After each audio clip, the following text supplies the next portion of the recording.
በልዑል ረድኤት የሚያድር በሰማይ አምላክ ጥላ ውስጥ የሚቀመጥ እግዚአብሔርን አንተ መጠጊያዬና አምባዬ ነህ፣ አምላኬና ረዳቴ ነው፣ በእርሱም እታመናለሁ ይለዋል።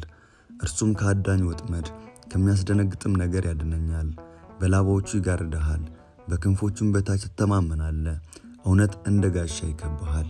ከሌሊት ግርማ፣ በመዓልት ከሚበር ፍላጻ፣ በጨለማ ከሚሄድ ክፉ ሥራ፣ ከአደጋና ከቀትር ጋኔን አትፈራም። ባጠገብህ 1000 በቀኝህም 10,000 ይወድቃሉ፣ ወደ አንተ ግን አይቀርቡም። በዓይኖችህ ብቻ ትመለከታለህ፣ የኃጥአንንም ፍዳ ታያለህ። አቤቱ አንተ ተስፋዬ ነህና ልዑልን መጠጊያህ አደረግህ። ክፉ ነገር ወደ አንተ አይቀርብም፣ መቅሰፍትም ወደ ቤትህ አይገባም። በመንገድ ሁሉ ይጠብቁ ዘንድ መላእክቱን ስላንተ ያዝዛቸዋልና፣ እግርህም በድንጋይ እንዳትሰነካከል በእጆቻቸው ያነሱሃል። በተኩላና በእባብ ላይ ትጫናለህ፣ አንበሳውንና ዘንዶውን ትረግጣለህ።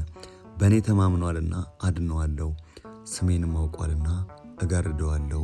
ይጠራኛል እመልስለትማለሁ፣ በመከራውም ጊዜ ከእርሱ ጋር እሆናለሁ።